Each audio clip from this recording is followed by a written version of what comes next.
Hello শাইনার্স, কেমন আছো তোমরা সবাই? আশা করি সবাই ভীষণ ভালো আছো। আর ভালো না থাকলেও ভালো থাকবে, কারণ ভালো থাকাটা ভীষণ ভাবে দরকার তোমার জন্য, ফর ইয়োর সেলফ। যাই হোক, আজকে স্যাটারডে, কালকে সানডে, কিন্তু এখন আর কোনো পুলিশের কাছে সানডে নেই। যারা পুলিশ আছে তারা জানো। যাই হোক, সেসব কথা বাদ দিলাম। সবচেয়ে বড় কথা, আজকে আমাদের ট্রেনিং এ 6 মান্থস কমপ্লিট হয়ে গেছে, কিন্তু আমাদের ট্রেনিং শেষ হয়নি। জানি না কবে হবে, সেসব আলাদা বিষয়। আজকে তোমরা থাম্বনেল থেকে বুঝে গেছো আমি কি নিয়ে ভিডিওটা করছি, কেন করছি সেটা ভিডিওতে বলবো। তো লাস্ট ভিডিওটাতে আমি 3টে এক্সামের কথা বলেছিলাম, ডাব্লিউবিপি কনস্টেবল, কেপি কনস্টেবল আর একটা এসআই। তো সেইটা থেকে অনেকে বলেছিলে যে দিদি পড়ার রুটিন বা হানা মানা অনেক কিছু, কিন্তু আমি এটা নিয়ে একটা ভিডিও করতামও। দেখো, ব্যাপারটা হলো পড়ার রুটিন বা পড়ার স্ট্র্যাটেজি, টাইম মেনটেন্স, এগুলো না প্রত্যেকের ওপর ডিপেন্ডস করে, তাই না কি? কারণ আমি 6 ঘন্টা পড়তাম বলে তুমিও 6 ঘন্টাই পড়বে, এটা কোনো মানে নেই। আমি লুসেন্ট পড়তাম বলেই তোমাকেও লুসেন্ট পড়তে হবে, এরও কোনো মানে নেই। তো আলাদা আলাদা ব্যাপার থাকে, কিন্তু আমি আমার এক্সপিরিয়েন্স থেকে তোমাদের সামনে কথাগুলো বলি। তো এখনো বলবো, ভবিষ্যতেও চেষ্টা করবো তাই বলার। তো সেগুলোই বলবো। দেখো, পড়াশোনাটা যে টাইমেই করো না কেন, সেটা দিন বা রাত, নিজেদের উপর ডিপেন্ডস করছে সবকিছু। কিন্তু যদি আমার মতামত বলো, আমি বলবো দিনের বেলা পড়াটা বেশি ভালো।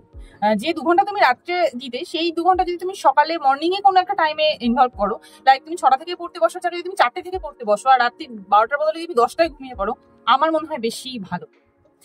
আর বলবো রিভাইসের কথা।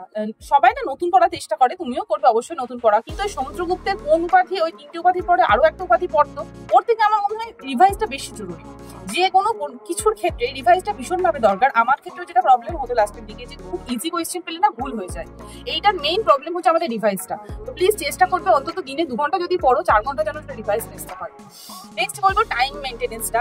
কারণ টাইম মেনটেনেন্সটা আমি এই কারণেই বলবো, তুমি যদি দিনে 10 ঘন্টা পারো বা 12 ঘন্টা বা 5 ঘন্টা, যেটাই পড়ো না কেন, চেষ্টা করবে সেটা মেনটেন করার। লাইক আজকে 10 ঘন্টা পড়েছি, ঘুম থেকে উঠে একদম প্রতিজ্ঞা নিয়ে নিয়েছে যে 10 ঘন্টা পড়বো। তো মানে কোনোভাবেই যেন 9 ঘন্টা না হয়, দিনের শেষে দেখবো কোথাও একটা ক্লান্ত হয়ে পড়বে। তাই তোমার নিজের জন্য, তোমার নিজে যেটা মনে হয় যে আমার এইটা আমি দিতে পারবো আমার জন্য, কেউ 1 কিলো খাসি খেতে পারে, কেউ 500 খাসি খেতে পারে, তো সেটা তোমার উপর, তুমি কতটা নিতে পারবে সেইটাই তুমি নাও। ও 10 ঘন্টা পড়ছে বলে আমিও 10 ঘন্টা পড়বো, মাঝখানে তুমি যেটুকুনি পড়তে হয়তো সেটাই লন্ডভন্ড হয়ে গেল। তো সেই জন্য বলবো টাইম মেনটেন্সটা খুব করো। নেক্সট বলবো ম্যাথ রিজনিং প্র্যাকটিসের কথাটা। আমি যখন পড়তাম, একটা দাদা ছিল, সেই দাদাটা বলতো যে জিকে মারে আর ম্যাথ রিজনিং বাঁচায়। এই কারণেই বলতো ম্যাথ ভুল হওয়ার সম্ভাবনা থাকে খুব কম, কিন্তু রিজনিংও তাই, কিন্তু জিকে ভুল হওয়ার সম্ভাবনা একটু বেশি থেকে যায়। তো ম্যাথ রিজনিংটা একটু বেশি ভাবে করো, কারণ এটার আর সবচেয়ে বড় কথা হচ্ছে ম্যাথ রিজনিং না করতে করতে একটা নিজের সেলফ স্ট্র্যাটেজি তৈরি হয়ে যায়, যে আমি গসাগুলো শুধু এইভাবে তাড়াতাড়ি মেলাতে পারছি। তো তোমরাও চেষ্টা করবে, মানে এত প্র্যাকটিস করতে করতে, সে সুবিধা হোক কাগজ হোক যেটাই হোক না কেন, একটু নিজের একটা স্ট্র্যাটেজি বানিয়ে নেওয়ার, দেখবে অনেক ভালো হবে। আর প্রচুর পরিমাণে প্র্যাকটিস করো ম্যাথ রিজনিংটা, দেখবে এক্সামের সময় ভীষণ কাজে আসবে। নেক্সট আমি বলবো মক টেস্ট দাও, বাট লিমিটেড। কারণ কি, আমরা না অনেক ক্ষেত্রে চেষ্টা করি মক টেস্ট দিয়েই যাচ্ছি, কিন্তু মানে সেই দিনে যদি আমার সকালবেলা মক টেস্টে 50 আমার 20 উঠলো, ঘুম চেষ্টা করছি কি এর পরেই মক টেস্ট, মানে 8টায় মক টেস্ট শেষ হলো, আবার 9টা থেকে আরেকটা মক টেস্ট দেওয়া শুরু করবো, সেটা একেবারে মানে 50 আমি 30 তুলবো, এইভাবে কোনোদিনও হয় না।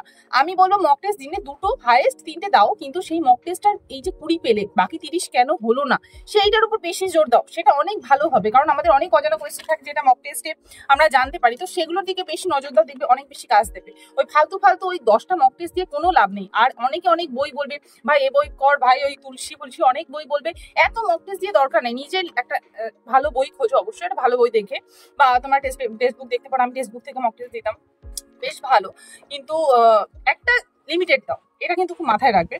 আর বলবো ইচ সাবজেক্টের জন্য একটা ডিফারেন্ট বই রাখো, কারণ প্রত্যেকটার একটা সেম, যেমন আমি লুসেন্ট পড়তাম, লুসেন্টের সব একসাথে দেওয়া থাকতো, ভীষণ ভালো। আর সবচেয়ে ভালো ইয়ারবুক থাকতো, দেবদত্তার ইয়ারবুকটা, সেটাও ভালো। কিন্তু এমন নয় যে শুধু দেবদত্তার ইয়ারবুকই চলবে আর লুসেন্টই চলবে, এরকম কোনো ব্যাপার নয়। প্রত্যেকটা সাবজেক্টে আলাদা আলাদা বই নিতে পারো বা নেবে, আমার মনে হয়। কারণ আমারও ছিল, কি বই ফলো করতাম সেটা তোমাদের একটা পরের ভিডিওতে বলবো, কিন্তু আপাতত এইটুকুই বললাম যে প্রত্যেকটা সাবজেক্টের জন্য আলাদা বই নিলে কি হয় না, একটু ডেপথ দেখা যায়। আর এখনকার কোয়েশ্চেন তো অতটা ইজি হয় না, একটু ডেপথ থেকে কোয়েশ্চেন আসেই।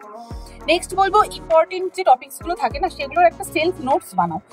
কারণ আমি হিস্ট্রি স্টুডেন্ট ছিলাম, কিন্তু আমিও যে সব জানতাম তা না। তোমাকে ওই সমুদ্রগুপ্তের জন্ম তারিখ মনে যদি তুমি নাও রাখতে পারো, তো পানিপথের যুদ্ধ সালটা তো মনে রাখতে পারো। তো তুমি যেটা মনে রাখতে পারো সেইগুলো, বা যেটা মনে রাখতে পারছো না হয়তো ইম্পর্টেন্ট, সেগুলোর একটা নিজের নোট বানাও। দেখবা নিজের হ্যান্ড রাইটিং এ নিজের একটা নোটস তৈরি করলে না, করো কখনো ভুলবে না, কখনোই ভুলবে না। অবশ্যই পড়তে হবে, এমন না যে লিখে আমি বাক্সে রেখে দিলাম। আর নিজের হাতে লেখা পড়তে ভালো লাগে, অন্তত আমার তো ভালো লাগতো। তো তাই বলবো যে নোটস করো, দেখবে অনেক বেশি ভালো হবে তোমার জন্য। নেক্সট বলবো সেলফ কন্ট্রোলেশনটা।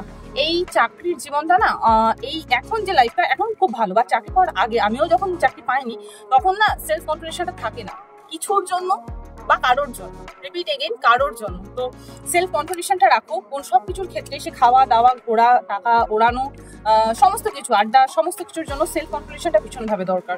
যখন তুমি বুঝতে পারবে যে ওর জগতের থেকে আমার জগৎটা আলাদা, কারণ ওর একটা ব্যাকগ্রাউন্ড রয়েছে, আমার নেই, আমার তৈরি করতে হবে, এই যখন ব্যাপারটা বুঝে যাবে, দেখবে যে ওর তোমার সাথে মেলার চেষ্টা করছে কিন্তু ওর পকেটে 100 টাকা আছে, আমার নেই, আমার রাখতে হবে, তখন দেখবে যে সেলফ কন্ট্রোলেশনটা তৈরি হয়ে যাবে। এটা যখন থেকে বুঝতে শিক্ষা হবে তোমার মধ্যে, তখন থেকে তোমার আর কিছু ভাবতে হবে না।